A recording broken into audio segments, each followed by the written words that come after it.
Hey everyone, welcome back to Pawz for Fun, a Stitch Tech series. This is episode 2, and we'll be playing Where Cards Fall, an Apple Arcade video game. This is one of the original ones when Apple Arcade came out. I've played this game a lot before, as you can tell, so I'm going to jump back to the first chapter. Really fun puzzle game. It's about like a high school Sasquatch-looking kid and like going through the awkwardness of school and teenage years and I guess emotions and stuff if you read the description. It has about, I think, a 3.9 out of 5 stars on the reviews on the App Store. I had fun with it. It's a nice puzzle game. The biggest complaint I read about with this is the puzzles were actually a little too hard and confusing for some people.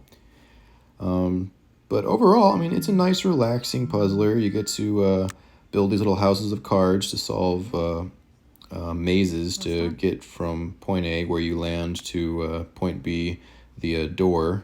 You have to use these little cards as doors, and then you get these little boxes, these little like isolated memories of sometimes fun, sometimes weird, sometimes awkward, always a little dark. And then you can walk around. Not much is really interactable, so you just witness these stories of this little Sasquatch kid and move throughout his little life memories. I'm going to say Sasquatch Kid a lot because he looks just like the character if you ever play Sneaky Sasquatch on Apple Arcade. I'll do that game review down the road, but there's a lot of similarities here. So you see this building right here is actually made of cards, and you can move those around and expand them to make the buildings and solve the puzzles. And then you really only interact by tapping with things. You just tap over here. He's going to jump over this little river. Gonna tap over here. Somehow he can make this jump, but not others. I don't know why he didn't take the log. I would have taken the log, to be honest, but I don't think it lets me. Got it. Alright. So we're gonna go moving along. Yada yada. Oh no, what do we do? What do we do? Hey, look, cards! They fell out of nowhere. Spread them out. Alright, spread them out. There you go. As you can see, you can make tiny houses, or if there's room, if you got the foundation for it, you can make big old houses. And then you can use that and continue on your little journey. Got your pink little backpack like Dora the Explorer. Tap way over here. Let's go. Come on, backpack. Let's go find the swiper or something. Fox in the hen house. In that show. Pinch a house of cards to collapse it. Collapse. I prefer flicking it violently or doing other things. I'll climb up this ladder over here. I'm not going to do a whole giveaway. This is just a tutorial here, so I'm not going to solve all the puzzles for you, but you get the idea. So you're going to go make these little houses and walk along. You interact. You don't interact with anyone, but you can see people along the route, along the road. It has a lot of awesome animations. Beautiful scenery. They did a great job with the artistic side of this. So, yeah, I'm really happy about that. Get over here, this little water fountain. They're all unique. I think there's a way, yeah, you tap and hold on the screen, you can kind of zoom out and see more stuff, what's going on. If I go over here, I believe this house is big enough to fill that whole thing. Yep. Look at us, we are just moving right along. Setting up houses of cards right on top of, rivers and other things that make perfect sense, Ooh,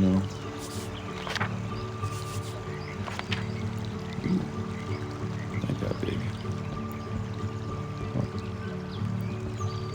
Jumpity jump jump. Jump jump.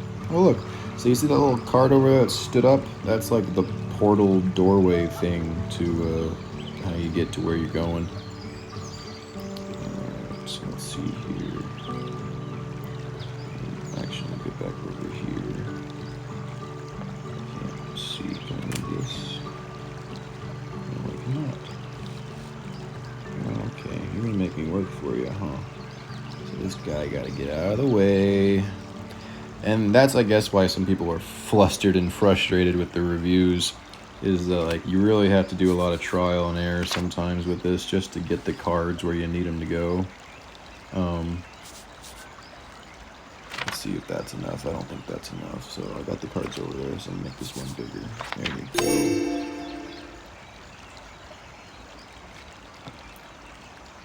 So you work all your way over here and all the way over here.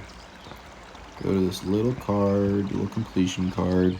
Go into the portal and let's review our memories. So you're in some sort of store, cash. Oh, it's like a restaurant. I see like a grill back there and a fridge. Cute little white elk and a bear poster. So you tap to interact and then you see a little memory. And one thing I don't like is you can't really understand a word that any of these people say. And so it's more just like conceptual, and you just gotta think like, oh, body language, interactions, relaxed, I guess. I'm assuming the character's male. I don't know. Maybe that was intentional, but yeah. So then you'll interact and go to the next puzzle and just move right along. And it can get pretty complicated and it adds many variables and factors. Oh look, a little the Tesla. Can I get in the way of the Tesla? Will it let me stand on the road? No, it's not going to let me stand on the road. How dare you? I can't block it with cards either. Well, that's too bad. Well, this is Where Cards Fall. A pretty fun and relaxing puzzler game with a little bit of a introspective take. Wonderful art, nice storytelling. Something to maybe play to wind down before bedtime, or just if you want to like relax and not, worry about your own problems. You can worry about this little Sasquatch's problems. Like, for instance, what on earth is he wearing? Well, anyways, that burger sign looks tasty, so now I'm hungry. So, thanks for joining me again. This is episode 2. I'm not sure if I said 2 earlier, but this is episode 2 of Pawz for Fun, my Stitch Tech new series. And hope to see you next time for episode 3, where we go to the next Apple Arcade game and work our way up the list. Thanks, guys. Have a great day.